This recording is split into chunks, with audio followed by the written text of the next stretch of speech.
ఈరోజు మనం తెలుసుకోబోతున్న స్టోరీ అక్క వర్సెస్ చెల్లి. వెంకటపాలెం అనే ఊరిలో శంకర్ అనే పలుకుబడి ఉన్న వ్యక్తి ఉంటాడు.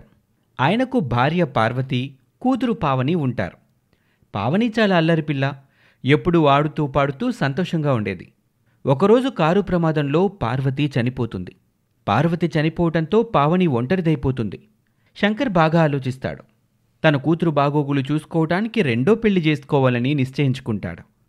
అనుకున్న ప్రకారంగానే జలజ అనే అమ్మాయిని పెళ్లి చేసుకుంటాడు. ఒకరోజు శంకర్ జలజతో ఇలా అంటాడు. చూడు జలజ, నా బిడ్డను నీ బిడ్డగా చూసుకుంటావని నా నమ్మకం. నువ్వు నా మాటను నెరవేర్చుతావని అనుకుంటున్నాను. తప్పకుండానండి. మన బిడ్డను సంతోషంగా చూసుకునే బాధ్యత నాది. మీరేం కంగారు పడకండి. రోజులు గడుస్తున్న కొద్దీ శంకర్ పావనిని అల్లారుముద్దుగా పెంచుతూ ఉంటాడు. జలజ మాటలు లెక్క చేయడు. పావని ఏం చెప్తే అదే చేస్తూ ఉంటాడు. అలా చేయటం వల్ల జలజ కోపంతో రగిలిపోతూ ఉండేది. చూడండి, మీరు నా మాట లెక్క చేయడం లేదు. ఎప్పుడూ మీ కూతురు సంతోషమే చూస్తున్నారు తప్ప నేనంటూ ఒకదాన్ని ఉన్నానని గుర్తే పెట్టుకోవడం లేదు. నన్ను మీరు ప్రేమగా చూడట్లేదు. జలజ మాటలకి శంకర్కి కోపం చిర్రెత్తుకొస్తుంది. వెంటనే జలజ మీద చెయ్యి చేసుకుంటాడు. ఏమంటున్నావే? నువ్వు ఇంట్లోకి రావడానికి కారణమే నా కూతురు. అటువంటి పావనిని పట్టుకొని ఆ మాటలు ఎలా అనగలుగుతున్నావు? ఆ సమయంలో శంకర్ కోపం చూసి జలజ భయంతో వణికిపోతుంది. నన్ను క్షమించండి. ఇంకెప్పుడు అలా మాట్లాడను. మన పావనిని బాగా చూసుకుంటాను. అలా చెప్పి శంకర్ మనసుని శాంతపరుస్తుంది. కానీ జలజ మనసులో ద్వేషం ఇంకా ఎక్కువవుతుంది. తనను, తన గౌరవాన్ని, తన బ్రతుకుని దెబ్బతీసిన పావని మీద కక్ష పెంచుకుంటుంది. అలా కొన్ని రోజులకి జలజ ఓ పండంటి పాపకు జన్మనిస్తుంది. చూస్తుండగానే ఆ పాప పెద్దదవుతుంది. ఆ పాపకి సరిత అనే పేరు పెడుతుంది. సరితను జలజ ఏ లోటు రాకుండా పెంచుతూ ఉంటుంది. మరోవైపు సవతి కూతురు పావని మీద తన పగను సాధించుకుంటూ ఉంటుంది. అమ్మా, మా స్కూల్లో అందరూ కొత్త పుస్తకాలు కొనితేస్తున్నారు. నాకు మాత్రం నువ్వు కొనివ్వట్లేదు. త్వరగా నాకు కొత్త పుస్తకాలు కొనివ్వమ్మా. అలాగే పావని, ఈరోజు ఖచ్చితంగా నీకు పుస్తకాలు కొనిస్తానులే. నువ్వెళ్ళు. ఇక సాయంత్రం స్కూల్ నుంచి వచ్చిన పావని దిగాలుగా కూర్చుని ఉంటుంది. ఇంతలోనే ఇంటికి సరిత వస్తుంది. ఏంటక్క అలా కూర్చున్నావు? ఏమైంది? నా పుస్తకాలు చూసావా? అమ్మ నిన్నే కొనిచ్చింది. భలే ఉన్నాయి కదా. అమ్మ నీకు మాత్రం పుస్తకాలు కొనిచ్చింది, నాకెందుకు కొనివ్వలేదు? అర్థం కావట్లేదు. అమ్మ నాకేం కావాలన్నా కొనిచ్చింది. ఎందుకంటే ఆమె మా అమ్మ కాబట్టి. నువ్వు మా అమ్మకు పుట్టలేదు కదా, అందుకే నీకెందుకు కొనిస్తుంది? వాళ్ళ మాటలు వింటున్న శంకర్కి కోపం చిర్రెత్తుకొస్తుంది. కోపంలోనే సరితను ఒక దెబ్బ వేస్తాడు. చిన్నపిల్లవి, నువ్వు మాట్లాడాల్సిన మాటలేనవి? అలా మాట్లాడడం తప్పు కదా. ఇంకెప్పుడు అలా మాట్లాడనని చెప్పు. అలా మాట్లాడను నాన్న, ఇంకెప్పుడు అలా మాట్లాడను. అమ్మా పావని, నువ్వేం కంగారు పడకు. అమ్మతో చెప్పి నీకు కొత్త పుస్తకాలు కొనివ్వమని నేను చెప్తానులే. ఇక అదే సమయానికి అక్కడికి జలజొస్తుంది. శంకర్ వెళ్ళిపోతూ ఉంటాడు. సరిత ఏడవటం గమనించి బాధపడుతుంది జలజ. ఏమైందమ్మా? ఏం జరిగింది? ఎందుకు ఏడుస్తున్నావు? పావని ఏమైనా అందా నిన్ను? నన్ను నన్ను అక్క నాన్న దగ్గర కొట్టించిందమ్మా. నాన్న నన్ను ఎలా కొట్టాడో తెలుసా? నాకు చాలా బాధగా ఉందమ్మా. ఏంటే ఇప్పుడే ఇన్నేసి వేషాలు ఇస్తున్నావా? నా బిడ్డనే కొట్టిస్తావా? అమ్మా, చెల్లి మాట్లాడిన మాటలకి నాన్న కొట్టాడమ్మా. నేనేం కొట్టించలేదు. నువ్వు చెల్లిని మాత్రమే కన్నావని, నేను నీ కూతుర్ని కాదని చెల్లి అంది. అందుకే నాన్న కొట్టాడమ్మా. అవునే, నువ్వు నా కూతురు కాదు, నా సవితి కూతురువే నువ్వు. నేను పడిన కష్టాలకి బాధలకి నువ్వేనే కారణం. అమ్మా, అంత మాట అనకమ్మా. నేను బాధపడతాను. బాధపడవే. నా కూతుర్ని బాధ పెట్టిన ఎవరూ సంతోషంగా ఉండరు. నేను ఉండనివ్వను అంటూ జలజ తన కూతురు సరితను తీసుకుని వెళ్ళిపోతుంది. పావని బాధతో కంటతడి పెట్టుకుంటూ అక్కడే ఉండిపోతుంది. ఆ రోజు నుంచి జలజ పావనిని సూటిపోటి మాటలతో హింసించేది, బాధ పెట్టేది. ఇలా చూడు పావని, నువ్వు స్కూల్కి వెళ్ళి చదువుకోవాలన్నా, పిల్లలతో ఆడుకోవాలన్నా నేను చెప్పేది చేయాలి. లేకపోతే నిన్ను స్కూల్కే వెళ్ళనివ్వను. అలా చేయకమ్మా. నేను చెప్పిందే చేస్తాను. నీ మాటే వింటానమ్మా. అయితే వెళ్తూ ఇంట్లో పాత్రలన్నీ కడగాలి, బట్టలన్నీ ఉతకాలి. అమ్మా, చిన్నపిల్లను, ఆ పనులన్నీ ఎలా చేయగలనమ్మా? నువ్వు ఆ పనులన్నీ చేయాలి. అలా నువ్వు పనులు చేస్తుంటే నేను చూస్తూ ఉండాలి. నువ్వు స్కూల్కి వెళ్ళాలంటే నేను చెప్పింది చెయ్యి.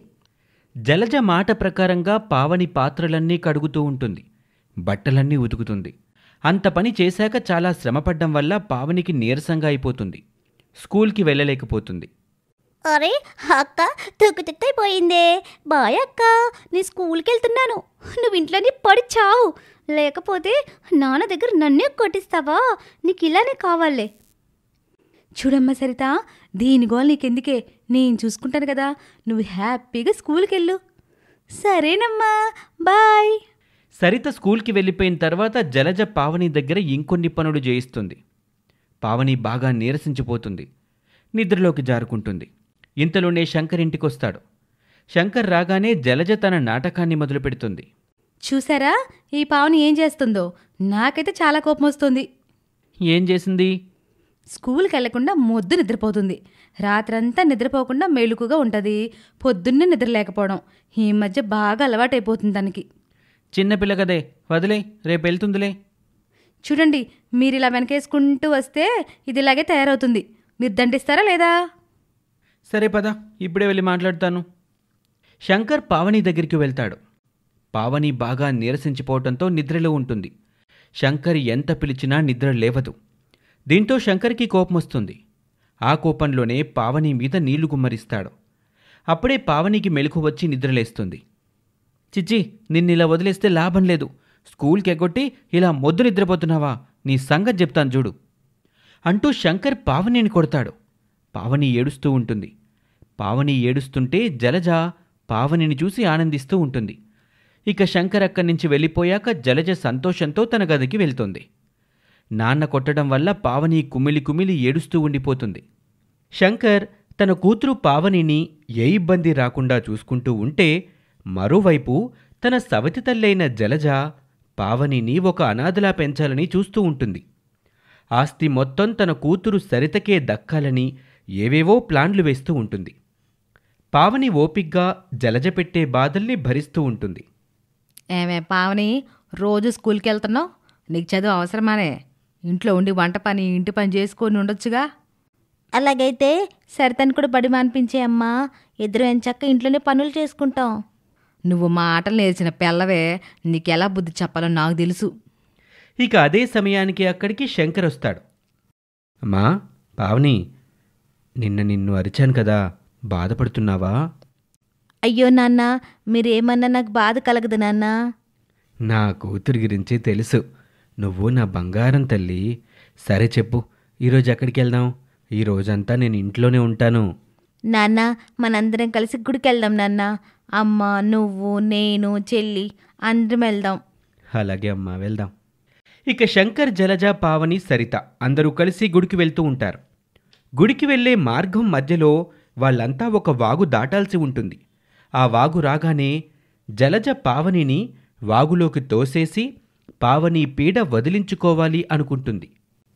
చూడండమ్మా, మీరు వాగు దాటేటప్పుడు కాస్త నెమ్మదిగా వెళ్ళండి. ఒకరినొకరు పట్టుకొని వెళ్ళాలి, సరేనా?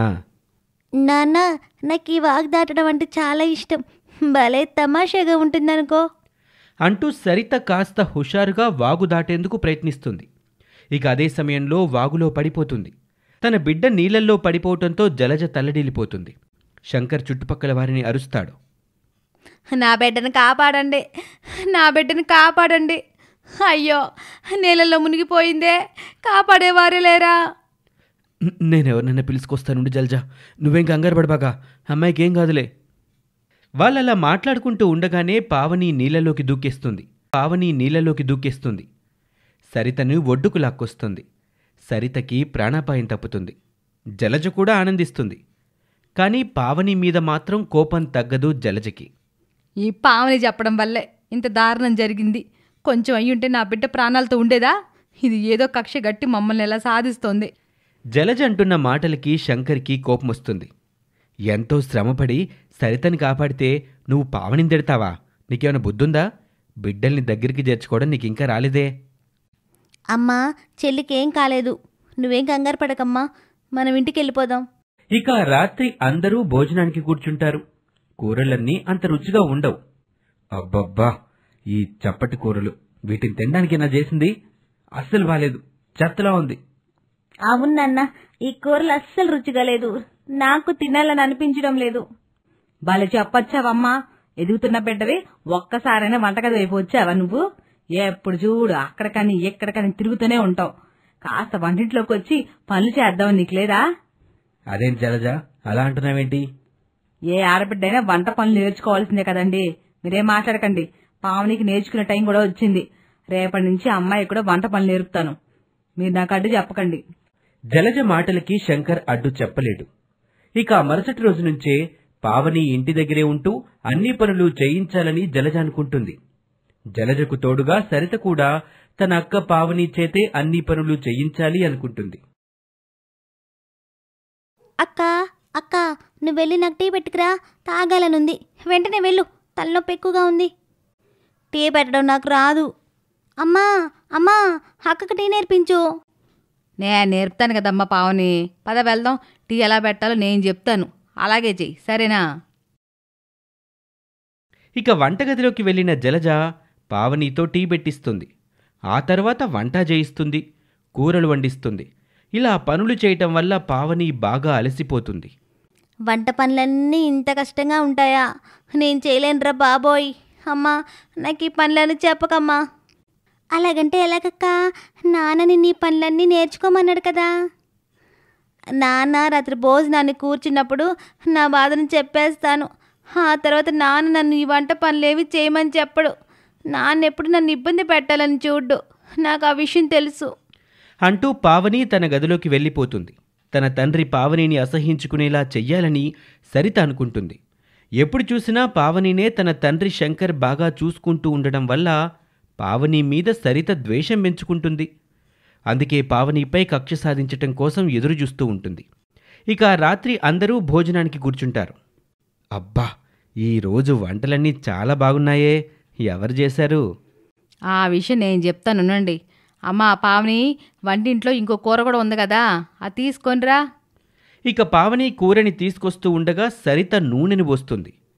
ఆ నూనెపై కాలుజారి పావని తెస్తున్న కూరను తన తండ్రి శంకర్ మీద కుమ్మరిస్తుంది. శంకర్కి కోపం ఎక్కువవుతుంది. ఆవేశంలో పావనిని ఒక దెబ్బ వేస్తాడు. ఇదే సరైన సమయం అనుకుని జలజ రెచ్చిపోతుంది. ఒక్క పని కూడా సరిగా చేయదు. ఈ వంటలన్నీ నేనే చేశానండి. కొంచెం సహాయం చేయమంటే ఒక్క దానిలో కూడా సహాయం చేయలేదు. మీ మాట అంటే అసలు లెక్కే లేదు. ఇలాగైతే ఎలాగండి? ఇప్పుడు చూడండి, కుదురుగా ఉండకుండా మీ మీద ఇలా కూర పోసేసింది. మీరైనా కాస్త బుద్ధి చెప్పండి. నాన్న అది పొరపాటున పడింది నాన్న. ఇంక చాలు నోర్మోయ్.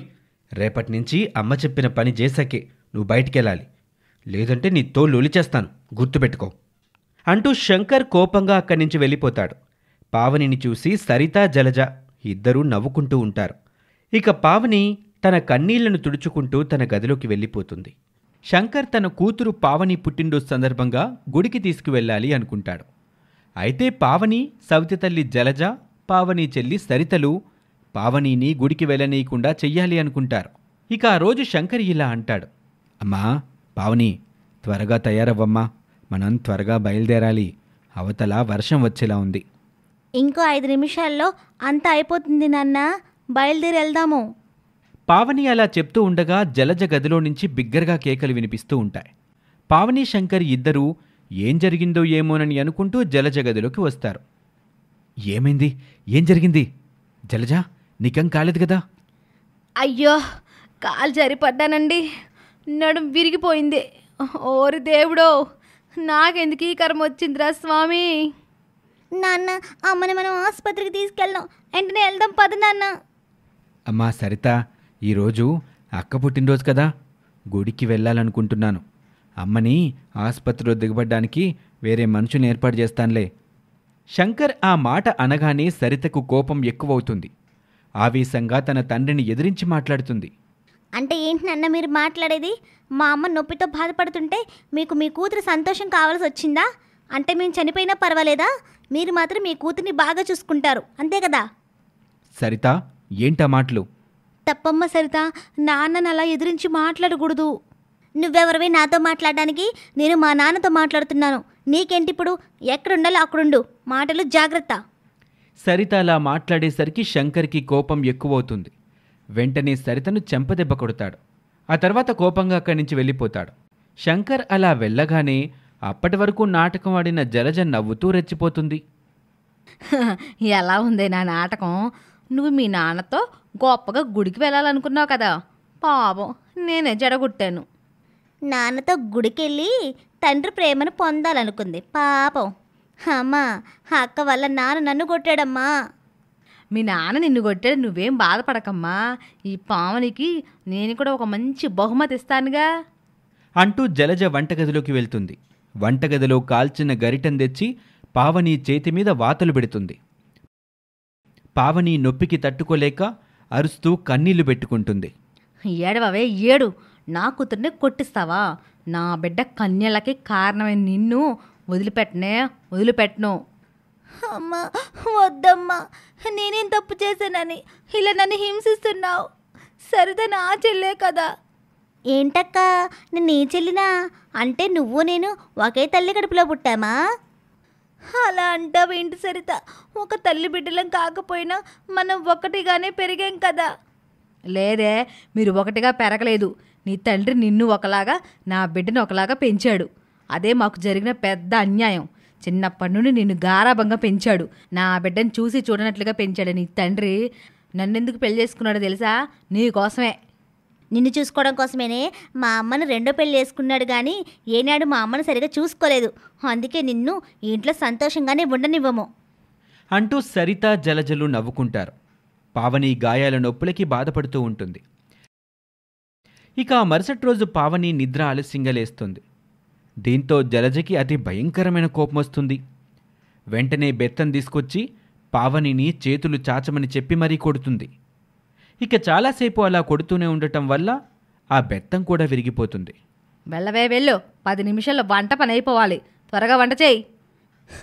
అలాగేనమ్మా, చేస్తాను. నన్ను కొట్టుకమ్మా. నేను ఇకపై నిద్ర త్వరగా లేస్తాను, ఆలస్యంగా లేవను. పావని బోరున ఏడ్చుకుంటూ వంటగదిలోకి వెళ్తుంది. చేతులకి గాయాలు బాగా అవుతాయి. కూరగాయల్ని తరగలేకపోతుంది. అలా కూరగాయల్ని తరుగుతూ ఉండగానే వేలు కోసుకుంటుంది. రక్తం బాగా కారుతూ ఉంటుంది. అబ్బా, నొప్పి, రక్తం కారిపోతుంది, నొప్పి. ఏంటి అలా అరిచావు? చాకు తెగిందా? పర్వాలేదులే, నీకు రక్తం బాగానే ఉందిగా. ఇంట్లోని కూర్చొని బాగా మేస్తున్నావుగా, ఆ మాత్రం రక్తం ఉంటుందిలే. అమ్మా, రక్తం బాగా కారిపోతుంది కదా, ఆ గుడ్డను తీసి కట్టుకడదామా? కట్టు కాదు కానీ దాని గాయం త్వరగా తగ్గిపోయేలా నేను చేస్తా కదా సరిత, నువ్వు ఆగు. అంటూ కారం తీసుకొచ్చి జలజ పావని గాయాలకు పూస్తుంది. ఎప్పుడైతే కారం పూసిందో ఆ మంటకి పావని విలవిల్లాడిపోతుంది. కేకలు వేస్తూ అరుస్తూ ఉంటుంది. అమ్మా, నా వల్ల కావట్లేదమ్మా, నొప్పమ్మా, మంట భరించలేకపోతున్నానమ్మా. దయచేసి నన్ను కాపాడమ్మా, నా వల్ల అవ్వట్లేదమ్మా. ఏడవవే, బాగా ఏడు. మంట కల్లాడిపోవే. నీ వల్ల నా కడుపు మంట తగ్గేదాకా ఏడు, బాగా ఏడు. జలజ పైశాచిక ఆనందం పొందుతూ నవ్వుకుంటూ అక్కడి నుంచి వెళ్ళిపోతుంది. పావని మంటకు తట్టుకోలేక గాయాల మీద నీళ్లు పోసుకుంటుంది. చాలాసేపు నొప్పికి తట్టుకోలేక ఏడుస్తూనే ఉంటుంది. ఇంతలోనే అక్కడికి శంకర్ వస్తాడు. శంకర్కి పావని అన్ని విషయాలు చెప్తుంది. పావనికి జరిగిన అన్యాయం చూసి శంకర్ గుండె తరుక్కుపోతుంది. వెంటనే జలజని సరితను పిలిపిస్తాడు. ఇన్నాళ్ళు మీరు చేసే దరిద్ర పనులు తెలియక ఏమీ చెయ్యలేకపోయాను. ఇప్పుడు మీ నిజస్వరూపం తెలిసిపోయింది. ఇక మీ ఆటలు సాగవు. మేమేం చేశామండి? మేమేదో దొంగతనం చేసినట్టుగా మమ్మల్ని అన్నేసి మాట్లాడుతున్నారే, మీకు మనసు ఎలా వచ్చిందండి? ఆపు నీ నటన. నాకు పావని అన్ని విషయాలు చెప్పింది. ఇక మీ ఆటలు సాగవు. రేపే సరిత పావనిని తీసుకొని సిటీకి వెళ్తాను. వాళ్ళిద్దరినీ హాస్టల్లో ఒకే గదిలో ఉండేలా చేస్తాను అంటూ శంకర్ తెగేసి చెప్పేస్తాడు. శంకర్ మాటలకి సరిత జలజలు భయపడిపోతారు. అనుకున్నట్లుగానే మరుసటి రోజు శంకర్ తన 2 కూతుళ్లను సిటీకి తీసుకెళ్తాడు. సిటీలో ఉన్న తన స్నేహితుడు వెంకట్ ఇంటికి తీసుకెళ్తాడు. చూడు వెంకట్, నా 2 బిడ్డల గురించి నీకు చెప్పాను. ఎలాగైనా సరే వారిద్దరూ శత్రువుల్లా కాకుండా సొంత బిడ్డలా ఉండేలా చూడు. నీ మీద నమ్మకంతో వారిని ఇక్కడ విడిచి వెళ్తున్నాను. చూడు శంకర్, నీ బిడ్డలైనా నా బిడ్డలైనా ఒకటే. చూస్తూ ఉండు, వాళ్ళిద్దరినీ సంతోషంగా నీ దగ్గరికి వచ్చేలా చేస్తాను. సరిత తల్లి జలజకి ఇంటి మీద ఆశ ఎక్కువ. ఆస్తి కోసం ఎప్పటినుంచో ఆశపడుతుంది. అందుకే పావనిని సరిగా చూడట్లేదు. సరిత మనసుని కూడా కల్మషం చేసేసింది. అందుకే పావని అంటేనే సరిత కోపంతో ఊగిపోతుంది. నువ్వేమీ కంగారు పడకరా, వారిని ప్రేమగా కలిపే బాధ్యత నాది. పావని తల్లి లేని బిడ్డరా, ఎన్ని రోజులు ఆ జలజ పెట్టే చిత్రహింసలు అనుభవించింది. నాకు కూడా ఏ విషయం తెలియకుండా లోపలే కుమిలిపోయింది. ఇకపై అలా జరగడానికి వీల్లేదురా. ఇదిగో శంకర్, నీ బిడ్డల్ని నాకు అప్పగించావు. నువ్వేం బాధపడకు, అన్నీ మనం అనుకున్నట్లుగానే జరుగుతాయిలే. ఎక్కువగా ఆలోచించకు. ఇంటికెళ్ళి నీ భార్యకి బుద్ధి చెప్పు. అలాగే వెంకట్, నీ మీద నమ్మకంతోనే నేను ధైర్యంగా వెళ్తున్నాను. పిల్లలు జాగ్రత్త అంటూ తన స్నేహితుడు వెంకట్ వద్ద శంకర్ పిల్లలిద్దరినీ వదిలేస్తాడు. బద్ధశత్రువుల్లా ఉండే సరిత, ప్రేమగా మాట్లాడే పావని ఇప్పుడు ఇకపై ఒకే గదిలో ఉండాల్సి వస్తుంది. కల్మషంతో నిండిపోయిన సరిత మనసుని పావని మార్చేందుకు ప్రయత్నిస్తూ ఉంటుంది. పావని సరితలు ఉండటం వల్ల ఆ అక్క చెల్లెళ్ళు సంతోషంగా కలిసిమెలిసి ఉంటారని తండ్రి శంకర్ అనుకుంటాడు. కానీ సరితలో అనువనువు తన తల్లి జలజబుద్ధులే ఉన్నాయనే సంగతిని తెలుసుకోలేకపోతాడు. పావని కూడా తన చెల్లిని విపరీతంగా అభిమానించటం వల్ల సరిత దాన్ని తనకు అనుకూలంగా మార్చుకుంటుంది. ఇక ఒకరోజు ఏం జరిగిందో చూద్దాం.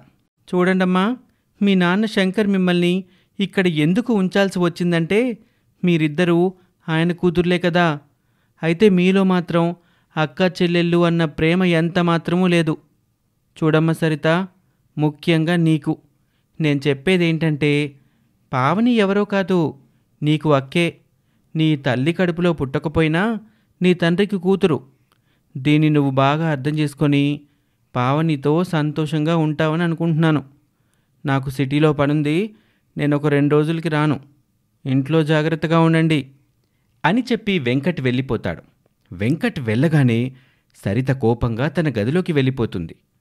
పావని వంట చేయటానికి వంటగదిలోకి వెళ్తుంది. ఎందుకైనా మంచిది సరితకు ఏది కావాలో తెలుసుకొని వండాలి అనుకుంటుంది పావని. సరిత, చెల్లి, ఇలా రా అమ్మా. ఏంటో చెప్పు, ఎందుకలా కుక్కలా అరుస్తున్నావు? నీకేం కావాలో చెప్తే నేను వండి పెడతాను. ఏం కావాలో చెప్పు చెల్లి. పదే నువ్వు నన్ను అలా చెల్లి చెల్లి అని పిలవకో. నాకు ఆ మాట వింటుంటేనే అసహ్యంగా ఉంది. ఎందుకమ్మా అలా అనుకుంటావు? నువ్వు నేను అక్క చెల్లెలమే కదా. నువ్వు నా అక్క కాదు, నీతో నాకు పనిలేదు. మా నాన్న చెప్తేనే నేను ఇక్కడికి వచ్చాను. నీకు నాకు ఒకే నాన్న కదమ్మా. ఇక ఆప్తావా? ఏవేవో మాటలు చెప్పి నాకు దగ్గర అవ్వాలని చూడమాకు. నేను మంచిదాన్ని కాను. మా అమ్మలాగా నిన్ను ఊరికే వదిలిపెట్టను. నువ్వు నా కోసం ఏం వండక్కర్లేదు, నా వంట నేనే వండుకోగలను అంటూ సరిత వంటగదిలోకి వెళ్తుంది. వంటగదిలో తనకు నచ్చిన కూర వండుకుని తినాలి అనుకుంటుంది. ఇప్పటి వరకు నేను వంటే చేయలేదే. ఇంట్లో అమ్మ అక్కతోనే వంట చేయించేది. ఫస్ట్ టైం నా వంట నేనే చేసుకొని తింటున్నాను. బాగా వండుకొని తినాలి అంటూ సరిత తనకు నచ్చిన కూరగాయలను కోసి వంట చేయడం ప్రారంభిస్తుంది. ఇంతలోనే అక్కడికి పావని వస్తుంది.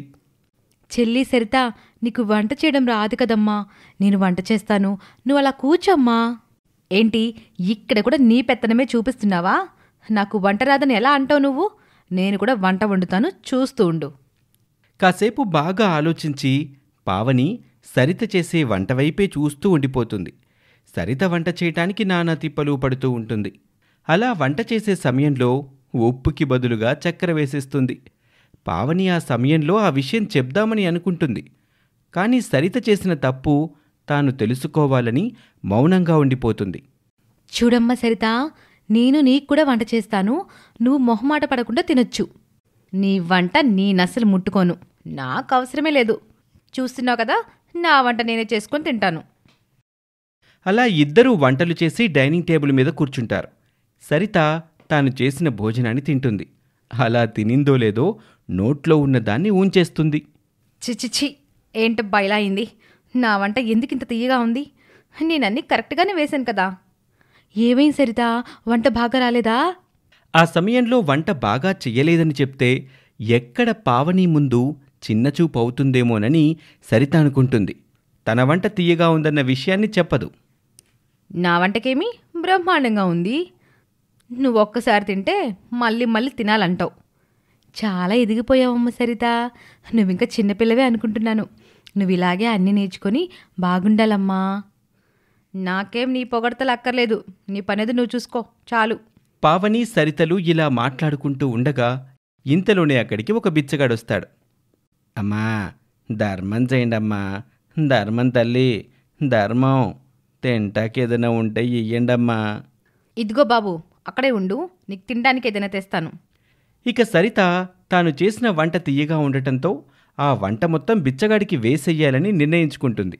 అందుకే తాను చేసిన భోజనం తినకుండా మొత్తం తీసుకెళ్ళి ఆ బిచ్చగాడికి వేసేస్తుంది. బిచ్చగాడు చాలా సంతోషించి అక్కడి నుంచి వెళ్ళిపోతాడు. అదేంటమ్మా, నువ్వు చేసిన భోజనం అంతా అలా బిచ్చిగాడిగేసేస్తున్నావు, ఇప్పుడు నువ్వేం తింటావు? ఆ బిచ్చిగాడిని చూస్తే ఎందుకో నాకు చాలా బాధేసింది. అందుకే నేను చేసిన వంట మొత్తం ఆయనకి వేసాను. సరేలే, చాలా మంచి పని చేసావు చెల్లి, ఇదిగో నేను చేసిన భోజనం తిను అని పావని అనడమే ఆలస్యం. వెంటనే పావని చేసిన భోజనాన్ని చకచకా సరిత తినేస్తుంది. సరితని చూసి పావని లోపలే నవ్వుకుంటూ ఉంటుంది. చూడక్క, నువ్వు చెప్పావు కాబట్టే తింటున్నాను. పాపం ఆ బిచ్చిగాడికి నేను చేసిన వంట మొత్తం వేస్తాను కదా, నువ్వు మరోలా అనుకోమాక. అయ్యో చెల్లి, నేనెందుకు అనుకుంటాను చెప్పు, నీ సంతోషమే నాకు కావాలి. నువ్వేది అడిగినా నేను చేయడానికి సిద్ధంగానే ఉన్నాను. అదిగో ఆ కూరలు చూడు, చాలా బాగున్నాయి, కాస్త వేసుకొని తినమ్మా అంటూ పావని తన చెల్లి సరితకు కొసరి కొసరి వంటలు వడ్డిస్తుంది. ఇంతలోనే అక్కడికి బిచ్చగాడు కోపంగా వస్తాడు. ఏంటయ్యా మళ్ళీ వచ్చావు? ఇందాకే కదా మొత్తం నీకు పెట్టేశాను, మళ్ళీ వచ్చావేంటి? నీకు ఇంకేం పని బాట లేదా? నీలాంటోళ్ళకి ఎంత వేసినా మళ్ళీ మళ్ళీ వస్తూనే ఉంటారు అని సరిత అనేసరికి ఆ బిచ్చగాడికి కోపం ఎక్కువవుతుంది. ఏక చాలా ఆపమ్మా, నువ్వేం మాట్లాడుతున్నావో నీకు అర్థమవుతుందా? నీ వల్ల నా కుటుంబం మొత్తం ఆసుపత్రి పాలయ్యాం. నా వల్ల ఆసుపత్రి పాలయ్యారా? నేనేం చేశానయ్యా బాబు, నీకు భోజనం పెట్టడమే నేను చేసిన తప్ప ఏంటి? ఇంకో మాట మాట్లాడకమ్మా, నీకు వంట చేయడం రాదని నాకు తెలుసు. ఆ వంటలో ఏం వేసావో ఏంటో తెలియకుండా ఇక్కడి నుంచి ఆశగా తీసుకెళ్ళి నా పిల్లలకి భార్యకి పెట్టాను. ఆకలి మీద నాళ్ళు చకచకా తినేశారు. ఆ తర్వాత ఒక్కొక్కరికి వాంతులు మొదలయ్యాయి. ఏంటి, వాంతులయ్యాయా? వాంతులు అయ్యి అందరూ బాగా నీరసించిపోయారమ్మా. అందుకే అందరినీ ఆసుపత్రికి తీసుకెళ్ళాను.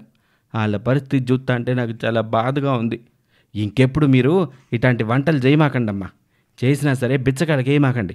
దయచేసి మీకు కాలు మొక్కి మరీ చెప్తాను. ఏమయ్యా, నువ్వు కంగారు పడమాకు, వాళ్ళకేం కాదులే. వాళ్ళ ఆసుపత్రి పాలైతే నా దగ్గరికి వచ్చి ఏడుస్తావేంటి?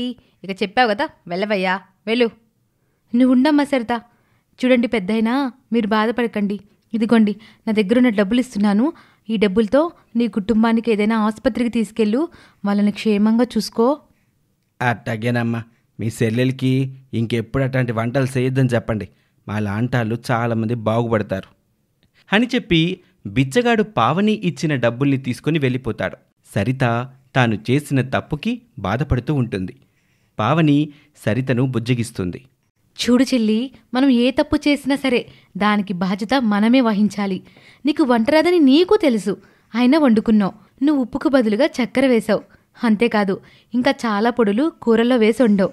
అందుకే అది తిన్న ఆ బిచ్చగాడి కుటుంబం ఆసుపత్రి పాలైంది. ఎప్పుడైతే మన తప్పును మనం తెలుసుకుంటామో అప్పుడే మనం విజయం సాధిస్తున్నట్టమ్మా. పావని మాటలు విన్న సరిత అలా మౌనంగా ఉండిపోతుంది. తన చెల్లి సరిత తనకు దగ్గరవటంతో పావని ఎంతో సంతోషిస్తుంది. పావని సరితతో ఎంత మంచిగా ఉన్నా కూడా సరితలో మార్పు రాదు. ఎప్పుడూ పావనిని దూరంగానే పెడుతూ ఉంటుంది. అక్క అనే గౌరవం కూడా సరిగా ఇవ్వదు. తన తల్లి జలజ మాటలు బాగా విన్న సరిత పావని పట్ల కోపంగా ప్రవర్తిస్తూ ఉంటుంది. ఇప్పుడు ఒకే ఇంట్లో ఉండటం వల్ల మెల్లగా పావని దగ్గరవుతున్నట్లుగానే ఉన్నా కూడా మనసులో మాత్రం పావని పట్ల కోపంగానే ఉంటుంది. ఒకరోజు పావని ఇలా అంటుంది. చెల్లి సరిత, ఎక్కడున్నావమ్మా? ఏంటో ఇదేదో రాజమహల్ అన్నట్లు అనుకుంటున్నావా ఏంటి? ఇంత చిన్న కొంపలు ఎక్కడుంటాను? ఇక్కడే చచ్చాను కదా, అలా అరుస్తున్నావెందుకు? మరీ అంత కోపం ఎందుకమ్మా? ఇప్పుడు నేనేమన్నానని? ఈ ఇంట్లో నేనేం చేయాలో కూడా నువ్వే చెప్తుంటావుగా. నేనేం చెయ్యాలో నాకు తెలీదా? ఇక్కడ నువ్వు సంతోషంగా ఉండొచ్చమ్మా, అలా ఎప్పుడు బాధపడకు చెల్లి. వాళ్ళిద్దరూ అలా మాట్లాడుకుంటూ ఉండగా అక్కడికి వెంకటొస్తాడు. చూడండమ్మా, ఈరోజు మనం గుడికి వెళ్తున్నాం. తొందరగా తయారవ్వండి, సంతోషంగా వెళ్ళొద్దాం. అలాగే అంకుల్, ఇప్పుడు ఖచ్చితంగా వెళ్ళాలా అంకుల్ గుడికి? నాకేమో గుడికి వెళ్ళడం ఇష్టం లేదు. సరిత, నువ్వు చిన్నపిల్లవి, నీకు చాలా విషయాలు తెలియవు. మొండిగా ఏం చేయాలంటే అదే చేయాలనుకుంటావు. అలా చేయటం వల్ల ఇతరులు బాధపడతారనే విషయం కూడా నీకు తెలీదు. కానీ ప్రేమ, మమకారం, అభిమానం అనేవి అందరిపై ఉంటాయి. అవి చిన్నతనం నుంచి అలవాటవుతాయి. నీకు కూడా మనసులో మీ అక్క మీద ప్రేమ ఉండాలి. లేకుంటే ఇలా ఆమెతో కలిసి ఒకే గదిలో ఉండేదానివి కాదు. ఇప్పుడు నేను ఖచ్చితంగా చెప్తున్నాను, నువ్వు గుడికి బయలుదేరు. అలాగే అంకుల్, బయలుదేరతాను. ఇక గుడికి వెళ్లటానికి సరిత, పావనిలిద్దరూ బయలుదేరతారు. పావని తనకున్న మంచి బట్టలు వేసుకుని తయారవుతుంది. అది చూసి సరిత మొహం మాడిపోతుంది. పావని ఎంత అందంగా తయారయ్యిందో. నాకేం తక్కువ, నేను కూడా బాగా రెడీ అవుతాను. నా నగలన్నీ పెట్టుకుంటాను. అప్పుడు అక్క కంటే నేనే బాగుంటాను అని మనసులో అనుకొని సరిత బాగా తయారవుతుంది. పావని కంటే బాగా అందంగా సరిత ముస్తాబవుతుంది. ఇక ఇద్దరూ తయారయ్యి వెంకట్ దగ్గరికొస్తారు. ఆహా, ఎంత అద్భుతంగా ఉన్నారమ్మా, చాలా ముచ్చటగా ఉన్నారు. నాకు కూడా కూతురుండుంటే ఇట్ట మీలాగే ముస్తాబు చేసి గుడికి తీసుకెళ్లేవాణ్ణి. అదేంటమ్మా పావని, నువ్వు నగలే వేసుకోలేదే? నాకు నగలు లేవంకుల్, అందుకే నేను వేసుకోలేదు. ఏమ్మా సరిత, నీ నగలు కొన్ని అక్కకిచ్చుండొచ్చు కదా, అప్పుడు అక్క కూడా నగలు పెట్టుకుని సంతోషంగా ఉండేది. ఇవేమీ ఊరికే ఊడిపడిన నగలు కావు. మా అమ్మ కష్టపడి ఈ నగలు చేయించింది, నా కోసం ప్రత్యేకంగా చేయించింది. అందుకే నా నగలను ఎవరికి ఇవ్వను. సర్లేమ్మా, ఇక గుడికైతే బయలుదేరదాంగా. వెంకట్ పావని సరితల్ని తీసుకుని గుడికి వెళ్తాడు. గుడికి వెళ్లగానే అక్కడ వాళ్ళిద్దరికీ ఒక బోర్డు కనిపిస్తుంది. అందులో గుడికెచ్చేవారు జాగ్రత్త, దొంగలున్నారు అని ఉంటుంది. అది చదవగానే పావని కంగారు పడుతుంది. సరిత, నువ్వు నాతోనే ఉండు, నా చేయి పట్టుకో. అదుగో అక్కడ దొంగలున్నారని చెప్పారు, కాస్త జాగ్రత్తగా ఉండు అని చెప్పి పావని సరిత చెయ్యి పట్టుకోగానే సరిత చేతిని విదిలించుకుంటుంది. కోపంగా పావని వైపు చూస్తుంది. నేనేమన్నా చిన్నపిల్లనా? నీకు నా నగలను చూసి కుళ్ళు, అందుకే నువ్విలా చేస్తున్నావు. అది కాదు చెల్లి, నీ మంచి కోసమే కదా చెప్పేది. ఇలా పోట్లాడుకోకండమ్మా, మనం గుడికొచ్చాం. మన మనసుని ప్రశాంతంగా చేసుకోవాలి. గుళ్ళో మౌనంగా ఉండాలి. వెంకట్ అలా చెప్తూ ఉండగానే సరిత వారి నుంచి కాస్త దూరంగా వెళ్తుంది. నేను ప్రదక్షిణలు చెయ్యాలి, మీరెక్కడ ఉండండి, నేను ప్రదక్షిణలు చేసి వస్తాను. నేను వస్తాను సరిత. వద్దు, నాతో ఎవరు రావడానికి వీల్లేదు. నా ప్రదక్షిణలు నా ఇష్టం అని కోపంగా అరిచి సరిత ప్రదక్షిణలు చేస్తూ ఉంటుంది. అలా ప్రదక్షిణలు చేస్తున్న సరితని ఒక దొంగ కిడ్నాప్ చేస్తాడు. సరిత ఎంతసేపటికి రాకపోవడంతో వెంకట్కి అనుమానం వస్తుంది. అదేంటమ్మా, సరిత ఇంకా రాలేదు, ఎక్కడికెళ్ళిందో చూడుపో. అలాగే అంకుల్. పావని సరిత కోసం బాగా వెతుకుతూ ఉంటుంది. ఇంతలోనే దూరంగా సరితను ఒక వ్యక్తి బలవంతంగా తీసుకెళ్తూ ఉండడం చూస్తుంది. పావనికి కంగారెక్కువవుతుంది. వెంటనే అక్కడికి పరుగు పరుగున వెళ్తుంది. అక్కడ సరిత ఏడుస్తూ దొంగ నుంచి వదిలించుకోవటానికి ప్రయత్నిస్తుంది. ఏయ్, దగ్గరికొస్తే దీన్ని చంపేస్తాను, దగ్గరికి రాకో. అక్క, కాపాడక్క, కాపాడక్క. నీకేం కాదు సరిత, నువ్వేం బాధపడకు. పావని వెంటనే దొంగ వద్దకు వెళ్లి కొడుతుంది. దొంగ కూడా చెయ్యి చేసుకునే లోపే సరిత ఇంకోవైపు నుంచి కొడుతుంది. ఇలా ఇద్దరూ అతన్ని కొడుతుండేసరికి ఆ దొంగ భయపడిపోతాడు.